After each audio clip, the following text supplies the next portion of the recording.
इस पृथ्वी पर जिसने जन्म लिया है उसका मरना तय है। ये एक कठोर सत्य है जिसे कोई झुठला नहीं सकता। बचपन में घर के बड़े बुजुर्ग बच्चों को सही राह दिखाने के लिए स्वर्ग और नर्क की कहानियां सुनाते थे, लेकिन वास्तव में से किसी ने नहीं देखा। लेकिन गरुड़ पुराण में मरने के बाद आत्मा का क्या होता है, इसका जिक्र है। गरुड़ पुराण कुछ और नहीं बल्कि श्री कृष्ण और गरुड़ के बीच हुई बातों का लिखित वर्णन है। तो आइए जानते हैं कि आखिर मरने के बाद सच में क्या होता है, कहां जाती है आखिर हमारी आत्मा। चलिए फिर इस रहस्यमय सवाल का जवाब खोजते हैं। और आप देख रहे हैं mystery of God YouTube channel. इस प्रकार का नॉलेज देखने के लिए चैनल को सब्सक्राइब कर सकते हैं। गरुड़ पुराण के अनुसार शरीर में मौजूद ऊर्जा जिसे हम आत्मा कहते हैं, वो कभी नष्ट नहीं होती बल्कि रूपांतरित होती है, बिल्कुल जैसे न्यूटन का लॉ होता है। एनर्जी न बन सकती है और न खत्म हो सकती है, वो एक से दूसरे रूप में तब्दील हो सकती है। और आत्मा के हिसाब से ये एक शरीर को त्याग कर दूसरे शरीर को धारण करती है।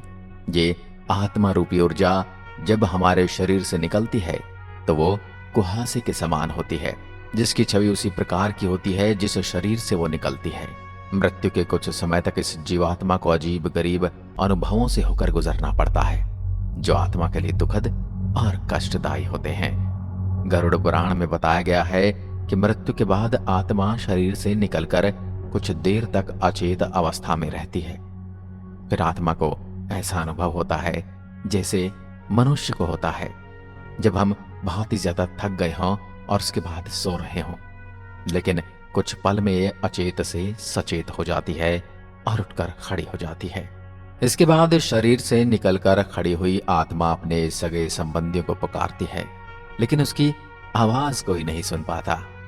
इससे आत्मा को बेचैनी और काफी ज्यादा छटपटाहट होने लगती है। आत्मा परेशान होकर सभी लोगों से कुछ कहना चाहती है, लेकिन उसकी आवाज कोई नहीं सुन पाता, क्योंकि वो भौतिक नहीं बल्कि अभौतिक ध्वनि होती है और मनुष्य भौतिक चीजों को ही महसूस कर पाता है। वर्षों तक शरीर में रहने से जो सांसारिक माया का असर आत्मा पर पड़ता है, उसके मोहवश आत्मा दुखी होकर कभी अपने मृत शरीर को देखती है तो कभी अपने संबंधियों को देखकर उनसे बातें करना चाहती है, लेकिन इसका कोई मतलब नहीं होता। आत्मा कोशिश करती है वो फिर से अपने शरीर में जा सके और फिर से जिंदा हो पाए, लेकिन यम के दूत उसे शरीर में प्रवेश नहीं करने देते। धीरे धीरे व्यक्ति की आत्मा ये स्वीकार कर लेती है कि अब मृत्यु लोक से जाने का समय आ चुका है, इसलिए मोह के बंधन कमजोर होने लगते हैं और मृत्यु लोक से विदा होने के लिए तैयार हो जाती है। जो व्यक्ति भौतिक दुनिया से ज्यादा जुड़ा होता है उसे मोह छोड़ने में काफी समय लगता है, और जो संत आदमी होता है उसके लिए काफी ज्यादा आसान काम है। और गरुड़ पुराण में यह भी उल्लेखित है कि मृत्यु के बाद आत्मा को यमदूत 24 घंटे के लिए ही लेकर जाते हैं, और इस 24 घंटों के दौरान आत्मा को दिखाया जाता है कि उसने कितने पाप और कितने पुण्य किए हैं। इसके बाद आत्मा को फिर से उसी घर में छोड़ दिया जाता है जहां उसने शरीर को त्यागा हो। 13 दिन तक आत्मा वहीं रहती है और आत्मा को 13 दिन बाद फिर यमदूत ले जाते हैं। इस बीच क्या होता है ये बात आप जानते होंगे। इसी बीच कई तरह की रिवाजें होती हैं और हमारे मरे हुए व्यक्ति के प्रिय चीजें बनाई जाती हैं, और सबसे जरूरी पिंडदान किए जाते हैं। गरुड़ पुराण के अनुसार मृत्यु के बाद 10 दिन तक जो पिंडदान किए जाते हैं उसे मृत आत्मा के विभिन्न अंगों का निर्माण होता है।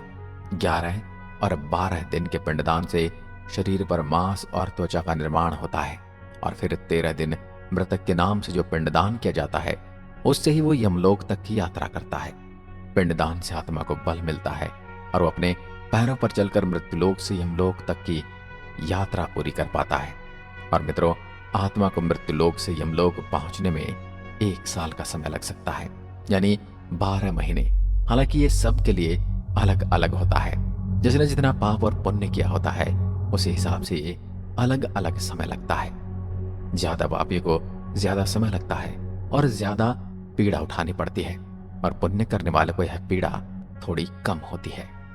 दोस्तों, माना जाता है कि परिजनों द्वारा 13 दिनों में जो पिंडदान किए जाते हैं वो 1 वर्ष तक मृत आत्मा को भोजन के रूप में प्राप्त होता है। और साथ ही ये भी माना गया है कि 13वें के दिन कम से कम 13 ब्राह्मणों को भोजन कराने से आत्मा को प्रेत योनि से मुक्ति मिलती है। वहीं जिस आत्मा के नाम से पिंडदान नहीं किया जाता उसे 13वें दिन यमदूत जबरदस्ती घसीटते हुए यमलोक लेकर जाते हैं। ऐसी में यात्रा के दौरान आत्मा को काफी ज्यादा तकलीफ होती है और वो इसका कुछ भी नहीं कर सकती।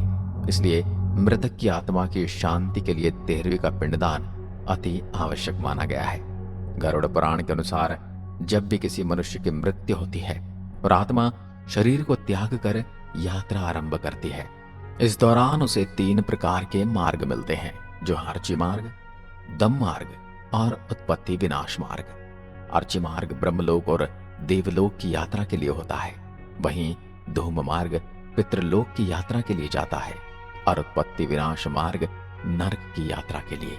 हालांकि किसी भी मार्ग से गई हुई आत्मा को कुछ वक्त बाद भिन्न भिन्न लोक में रहने के बाद फिर से मृत्यु लोक में आना ही पड़ता है।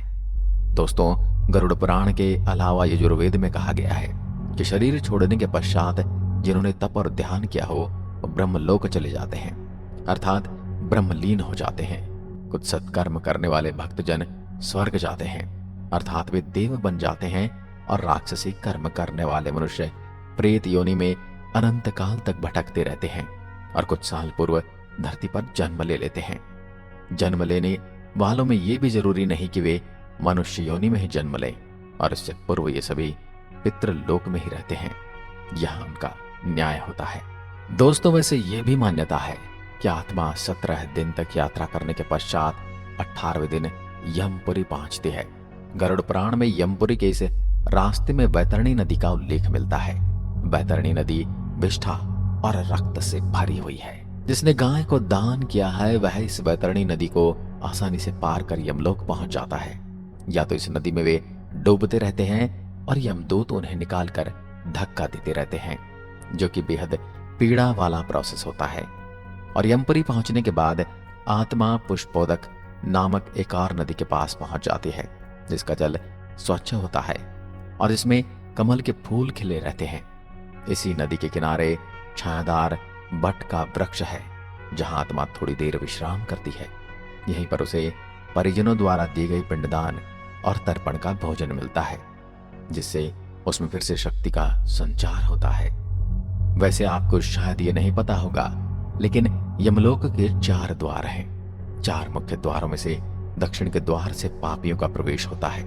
यम नियम का पालन नहीं करने वाले निश्चित ही से द्वार में प्रवेश करके कम से कम 100 वर्षों तक कष्ट झेलते हैं।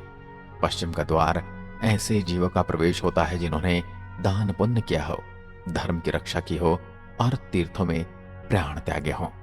उत्तर के द्वार से वही आत्मा प्रवेश करती है जिसने जीवन में माता पिता की खूब सेवा की हो, हमेशा सत्य बोलता रहा हो और हमेशा मन वचन कर्म से अहिंसक हो। पूर्व के द्वार से उस आत्मा का प्रवेश होता है जो योगी, ऋषि, सिद्ध और संबुद्ध है।